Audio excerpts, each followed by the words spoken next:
Well, hey everybody, it's your old friend Oxtail coming back to you again. Today we are doing our streaming, but before we get to our streaming, I wanted to take care of one of my awesome subscribers. His tag is Raymond, so he asked me a bunch of questions. I don't mind this. I love actually getting questions to kind of get my in-depth thoughts on this stuff. It kind of helps you know a little bit more about the way my crazy mind works, even though it's full of madness and probably rubber bands. I don't know. So I appreciate each and every one of you, and if you have more like this, put it down in the comments. I am more than happy to get this. So as soon as I finish this up and upload this, come check out my Twitch channel. I will be streaming for a little bit. I will be playing some XCOM for a little bit.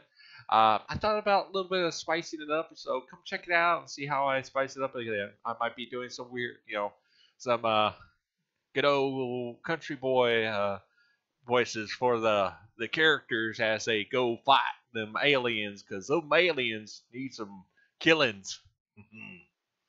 I, when I was watching Red versus Blue, I made me think of more of like because of Sarge, he's so southern, and so he is always what it sounds like he wants to kill Griff really bad for some reason, and like I don't know why. So anyway, so here's his questions. Some things I'd like to hear your thoughts on. Why do you think Summer Rose appearing? What did you think of Summer Rose appearing in the first intro? What did I think? It's kind of tough because it's all about the imagery of that particular scene. So we see Ruby before her mom's gravestone, and we see an image of, a white cloak and has the same petal effect that Ruby does. It's almost just like, Ruby kind of in a way in that imagery saying, to me, this is just to me, how I view it.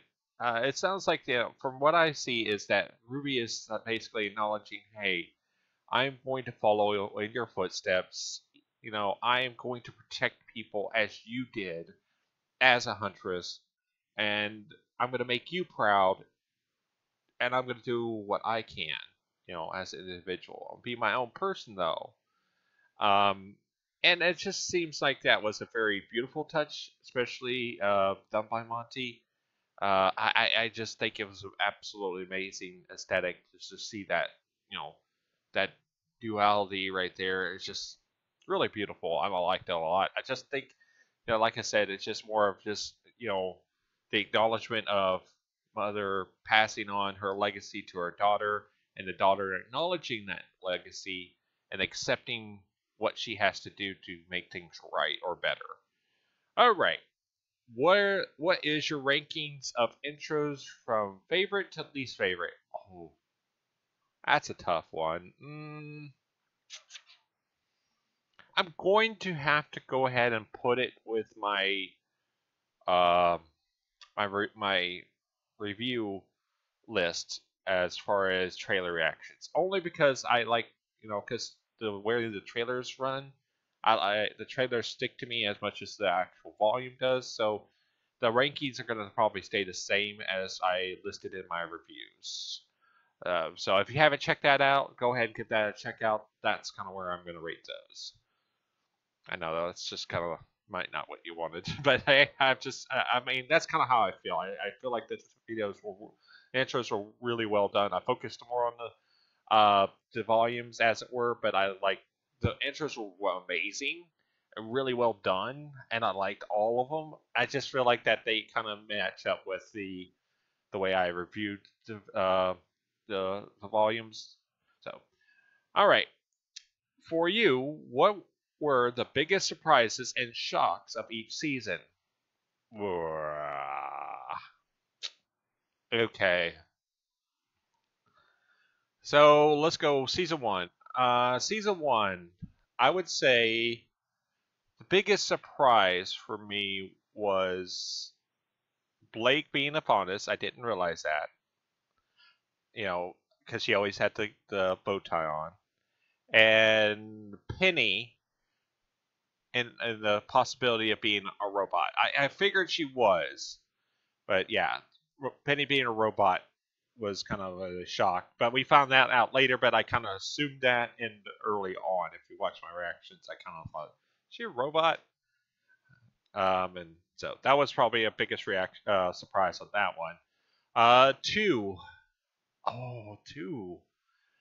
I'm gonna have to say the biggest shock and surprise was just basically learning more about uh, the Veil City that was down below. The biggest, that was just like very surprising to learn that a city that close to, the main capital of that landmass was basically just, destroyed by Grimm. It just shows you how powerful the Grimm are. And then some other shock to surprise. I would say we learned a little bit more about Blake and her, her basically being a little bit, taken back by the White Fang. Um, it wasn't a lot of shock value for that one. I mean, there wasn't anything that goes, "Oh my gosh, I can't believe that happened," because two was very straightforward for me. I mean, it went from point A to point B to point C, and had some great, awesome moments. That's why I rated it very high in my review. So it had some great moments in there, but none of them just kind of just blew my mind, I would say. So, or just, you know, just took me from, it's like, oh my gosh, that's so crazy. Other than the kind of the robot, that was kind of cool. That was kind of surprised that I thought it was automate. I thought that it just ran itself. That big robot that Roman was running around in. That was kind of a surprise. I didn't think actually it was manned. So, what do you consider the best and worst chapters of each season? So you're talking about the individual episodes. Oh my gosh, that's that's a tough one. I want to say that I really would have to kind of do a retrospective on that as well, just reflecting on those. I couldn't say right off the top of my head because there's all volumes are in my mind have their place because my last reaction, my last review kind of states that, and to place each chapter because there's 13 to 14 chapters in most of the volumes, and that's quite a lot we're dealing with. We'll just round it out. That's that's over 50, over 80 episodes, I think. If you do the math, I think it's just over. That's like around about 80, I believe. Um, that's just crazy. To try to reflect on 80, chapters, and to say which ones was best, which ones were worst, would take a while. I would say, what? Okay, so let's do this. I'll give you my favorite. So my favorite chapter would be the volume 2 chapter where they fight the mech. That was actually pretty epic for me. So that volume was absolutely stellar. I think it was choreographed well. I think they did an amazing job doing that particular scene. And right close second to that would be the battle at the very end of Volume 2 with Coco's team coming in, Team Coffee, and doing that caffeine. That was just, oh, that was pretty up there. So I would say those are my top 2 favorite. And if I had to go worst episode, gosh, I really don't have a worst episode because they're all pretty good. I'm trying to think. I really don't have a worst episode. I really don't. I mean, yeah, I could rank them, but I don't really have a worst episode, as it were. I can't think of anything negative about. I mean, yeah, they have their flaws, but not anything to where I'm like, I would never watch that episode ever again. It's just terrible. I'm sure a few of you have that, but I mean, I respect that. I mean, completely. I want my community to feel like that their views and their thoughts are their own. So it's just your thoughts are yours. You have your own opinions, and I respect your opinions. And so my opinion is at this stage is that I don't know. I would say I don't have one. What are your thoughts on the contrast between Raven and Ruby? Raven being complicated and troubled, Ruby being a simple, so focused on helping out. That's pretty much what sums it up, Raven. I mean, really, that's kind of the best summing, the best comparison because Raven is very. We don't know a ton about Raven. She is a very complicated person, and so we don't know what happened to her in her past. What, like I said, I think I said this in one of my videos. I would like to see what happened. I kind of like a prequel, as it were, of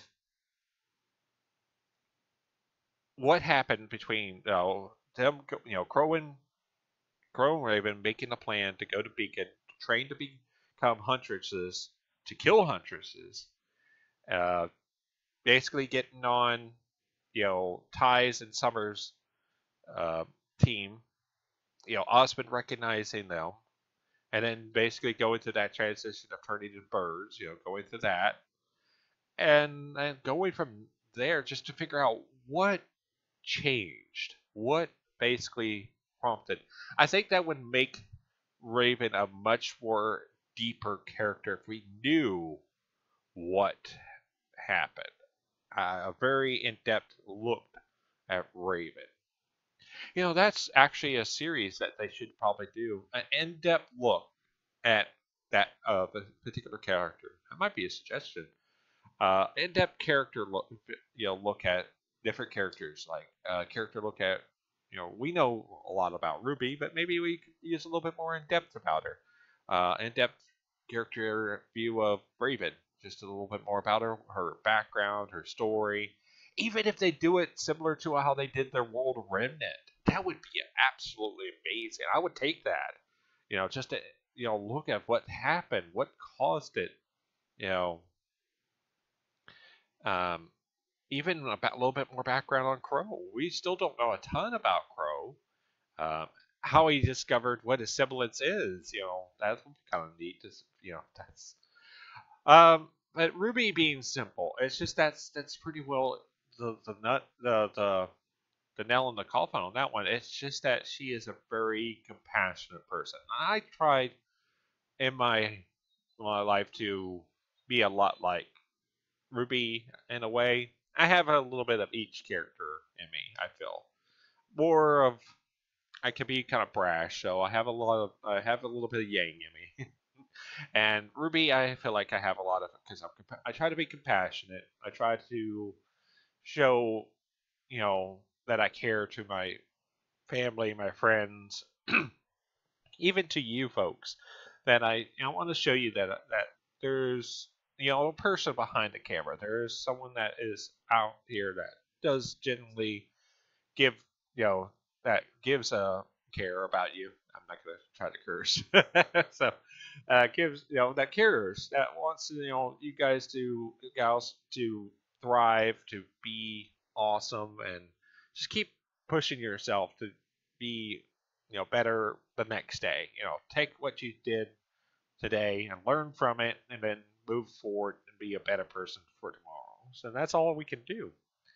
And Ruby kind of speaks to that. She wants to always help others, and that's how I want to be. I want to help others as best as I can. I've been, if you don't know, I'm in customer service, so my customer service is, I've been doing it for almost 15 years.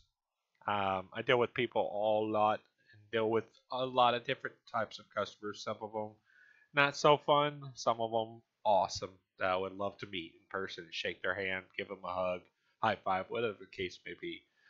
And that's and I take it for what it is, but I have learned a lot of virtue, patience, virtue, patience, just all of it. All right, Raven.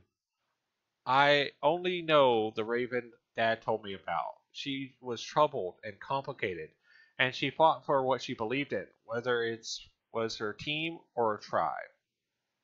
And then Ruby. She always wanted to be a huntress.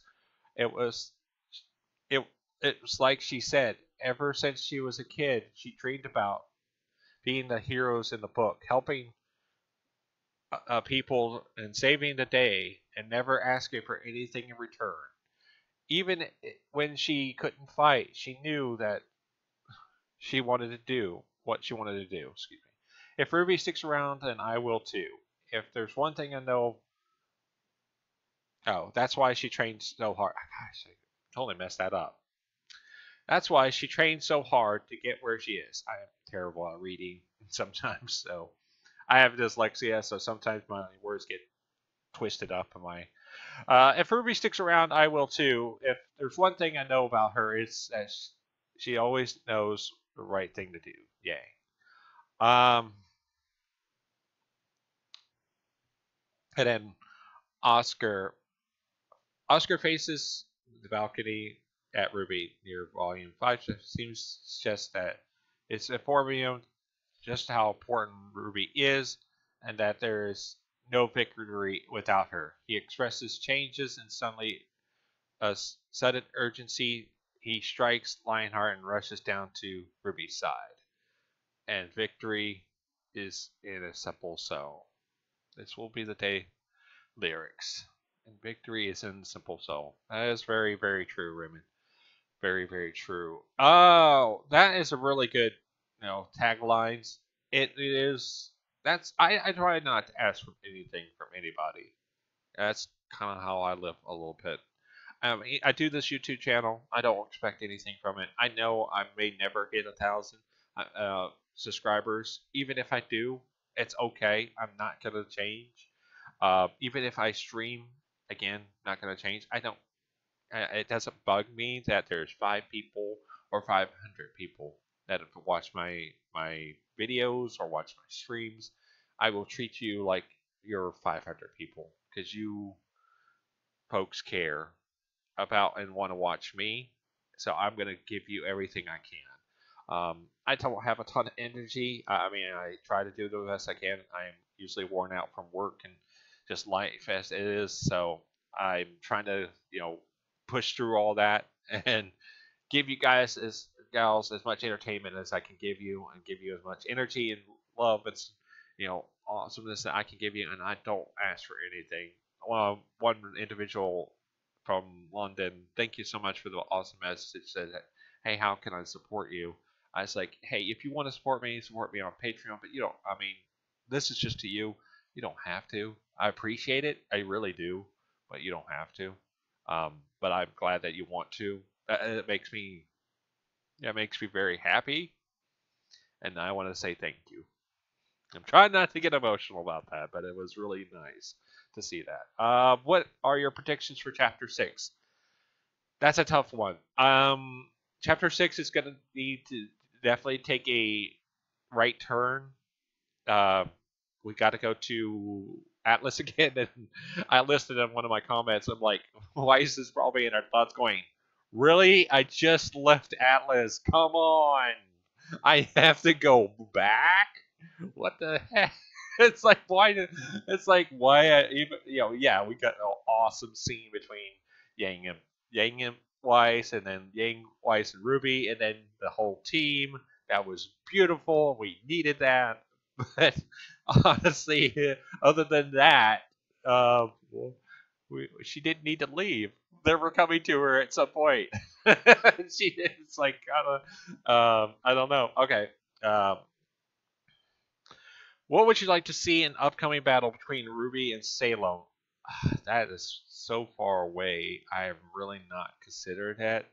I would like to see how Ruby. I'd like to see Osmond work with Ruby on focusing not on just hand to hand, but focusing how to learn how to use her silver eyes. Because that seems like that, even though it's a kind of a MacGuffin at this point, I want to have it. Um, I want it to where it's hey, it's usable. She can not just pass out every single time. But I don't think she passed out this last time. I think Emerald hit her.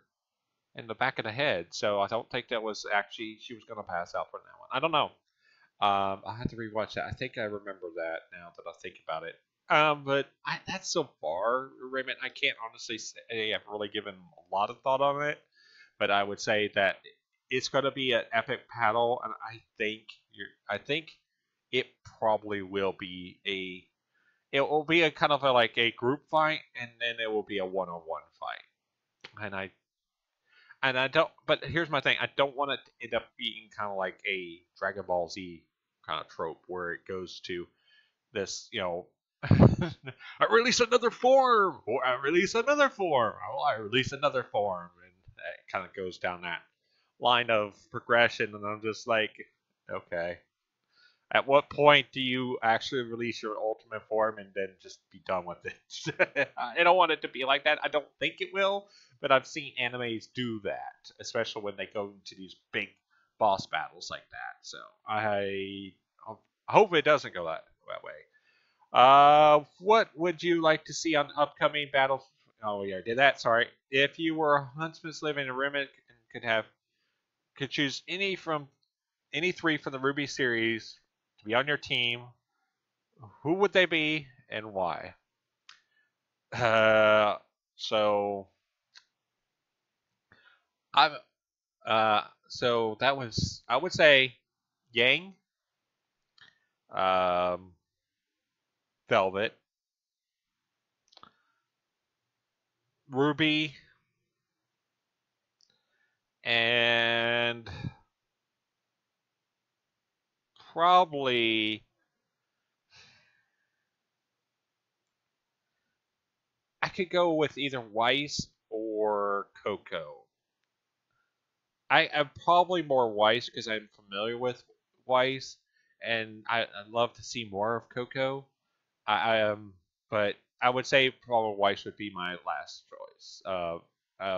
Over Coco. If I had to choose between the two, only because I'm more and I was familiar with them as I'm familiar with them now, I would say probably Weiss over Coco. But Coco is a kind of like a honorable mention that I would love to have in my team kind of scenario. But yeah, I think that would be my team. So what would that be? That would be Q Y B Y R. So you guys and gals try to see if you can figure that out. What's that acronym for me? What team would I be if I did that? Oh, and W. Sorry, I forgot about W. So Q, W, Y, Q, W, R. I only can have three, so I can't have Velvet. Darn it. Bomber. Ah, that's right. I'm thinking I can't have Velvet. I want Velvet in my team, but I like Ruby and all them. I really want Velvet in my team. I'm gonna have to place Ruby out then. So me, Oxtail, Velvet, Yang, and Weiss. I think that would be my team. So there you go. I'm sorry. It's like I love Ruby to death, and she would be like again, Coco and her would be honorable mentions if like I couldn't get them. If I couldn't get the ones I'm thinking about, or if I couldn't get Velvet, I could fill in Coco or Ruby. So one of those two. There you go. More police are on the way, Blake. I think Tia Barvin, Asan, Boland, Reese, and Adair, the rest of the team, Sun Scarlet, were the Haven was over before they got there. I'd like to see. Yes, I agree. I'd like to see all of Team Sun make a journey to Atlas with the others. Yes, this is something I completely agree with. So absolutely. I'd like to also see. Yep, Ilya join Team Juniper. She'd make a great addition to the team. Yes, I agree with that as well. I'm hoping to see Team Coffee by the Grimm at Beacon. I hope to see Neo 2. I'd like to see another fight between her and Ruby.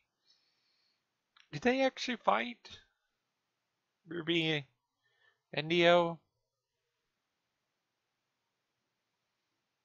Yes, they did. On the top of the ship. Yeah.